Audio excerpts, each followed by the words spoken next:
Hey guys, welcome back to Cooking Canines and Chaos, where we do the cooking and the dogs absolutely do not help. Welcome back to our channel. Today we're going to try a new recipe. It is going to be a chicken shawarma bowl. And if you think that shawarma sounds too fancy, too foo-foo-y, just think of it as a Greek chicken bowl. Okay, so the first thing that we're going to do is we're going to put our chicken in some marinade. So I'm going to let it marinate for about an hour, but if you could do it the day before, that really does give the flavors like a chance to all kind of like hang out and get to know each other better. Okay, and that makes sense because a lot of times you want stuff to marinate.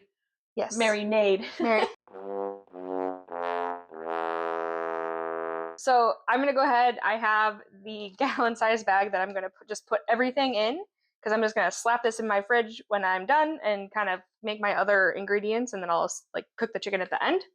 So into this bag, I have the juice of 1 lemon, and I cut and juiced that before. I have a half a cup of olive oil. Didn't spill a drop. Didn't spill a drop. And then I had some garlic that I did, that I minced myself. But our garlic was getting a little bit soft, so I was only able to do about half of the amount that I wanted. So I added a little bit of jar garlic, or jarlic, if you want to call it that. So it's supposed to be about 6 cloves worth, so that's what I have here. And there is no shame in that game.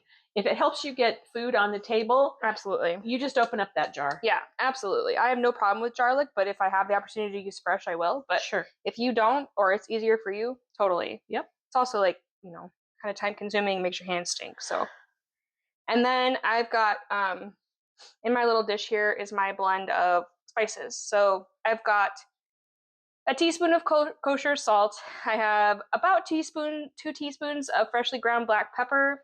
I did 1 teaspoon of ground cumin, 2 teaspoons of paprika, a half a teaspoon of ground turmeric, and then I did like a dash of cinnamon and a dash of red pepper flakes. Okay. And then we're going to throw in half of a red onion. And I am always mystified. It can't just be me. Why do we call them red when they actually look purple? Okay, and then I have about 1.5 pounds of chicken.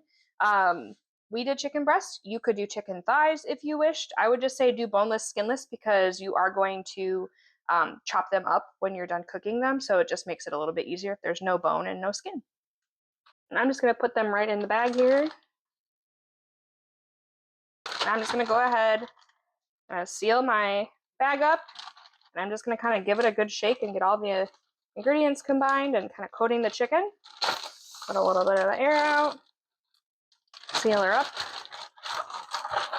I'm just going to do this. And then once everything is combined and it looks like it's kind of coating your chicken pretty well, I'm just going to go ahead and put this in the fridge. So I'm going to roast some chickpeas so that they get kind of crispy for the top of the bowls, almost like a salad topper. And then I'm going to top them with about 1 tablespoon of olive oil. So why would we call them chickpeas but garbanzo beans? Like, it can't just be me that puzzles over that, right? No, and I'm going to be honest, I have no idea. And then I'm going to do 1/4 teaspoon of turmeric, kind of leaning into that like a Greek theme with some of these flavors. And then 1/2 teaspoon of cumin.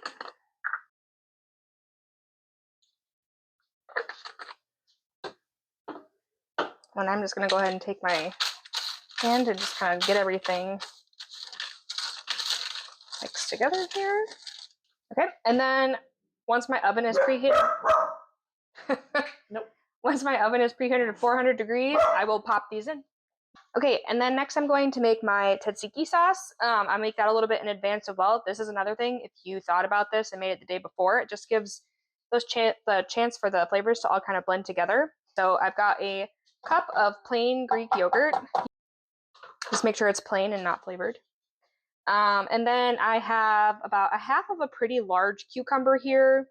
I've got 2 cloves of minced garlic. And if you have like the jarlic, again, like I mentioned earlier, you would want to use maybe about 1 teaspoon to 2 teaspoons. And then I do have a another teaspoon of dried dill. And then I'll mix that in here. And then the last thing that I have is just half of a lemon that I've juiced in here. And get it mixed together. And I'll just do a little bit of salt and a little bit of pepper.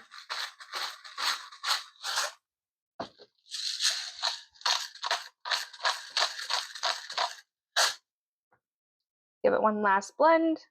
And then I'm going to go ahead and let this hang out in the fridge as well.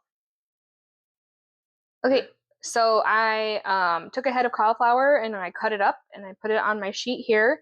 I have my oven at 400 degrees still from my chickpeas. That's going to be a perfect temperature for this. So I'm just going to drizzle in a little bit of olive oil here. And then similar spice blend that I've kind of been doing this whole time. So about a fourth of a teaspoon of turmeric. And a half to a fourth of cumin. And I'll just kind of blend that together. Make sure everybody kind of gets a little bit of the spice in the oil. Then I'll go ahead and I'm going to throw these in the oven at 400 degrees. I'm probably going to check them after about 15 minutes, but I would say they're probably going to be closer to like 20 to 25. I want them to be really kind of golden.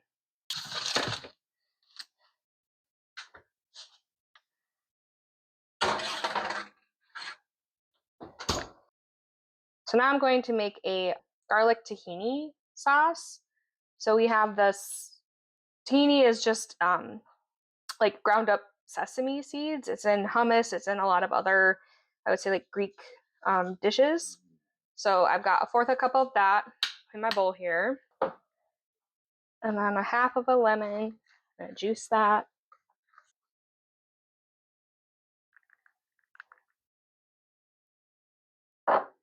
Need about 2 cloves worth of minced garlic. Toss that in there. So I've got my tahini, my lemon juice, and my minced garlic in there, and then it's going to be about 2 to 3 tablespoons of warm water or until it's kind of a creamy consistency. I'll just kind of give this a mix. And this is like a trust the process sauce, because when you first start mixing it, you think there's no way that it's going to turn into kind of more of like a thicker paste. But it just kind of takes a minute for all of the ingredients to emulsify or mix together. And that is the end product there. Okay, so my cauliflower is cooking. I'm getting pretty close to where I'm going to start cooking my chicken. And so I'm gonna go ahead and get my rice going. I've got 1.5 cups of water. I'm gonna put it in here and we're going to bring this to a boil.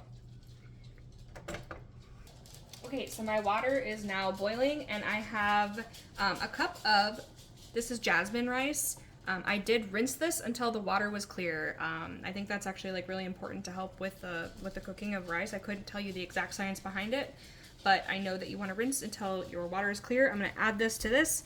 I'm going to turn my heat down and I'm going to let this simmer for 20 minutes.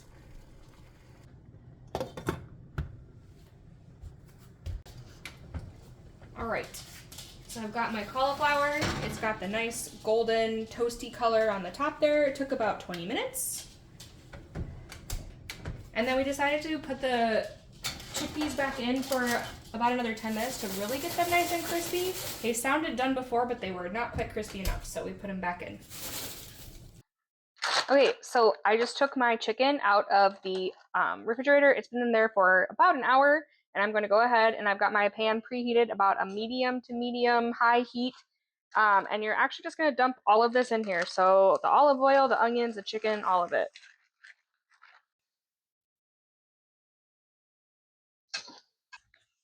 So the chicken is about halfway through being cooked right now. And again, I said it once, I will say it again. I wish that you had smell-o-vision because this smells delightful. Okay, so my rice has been simmering for the last 20 minutes. So I'm going to go ahead and remove it from the heat and fluff it with a fork and let it sit for another 10. Okay, so now I've done a temp check on my chicken and I have it up to 165. So I'm going to go ahead and pull this out of the pan and I'm going to let it rest for about 5 minutes just to let those juices get a chance to redistribute. as you can see here, my chicken is fully cooked through. It's still nice and juicy. And I'm going to cut this up into bite-sized pieces so that we can start building our bowls. Okay, so now that everything is cooked, we are going to go ahead and get our bowls assembled, but we'll just run really quickly through everything that we have. So we have our marinated chicken, we have our crispy chickpeas, we have some cauliflower, rice. These are the onions from the marinade that kind of got cooked in the olive oil with the chicken. Some cherry tomatoes, some red onion, some cucumbers, some tzatziki sauce, some tahini sauce, and some olives. And the cool thing about assembly is everybody gets to build it however they like. Off we go.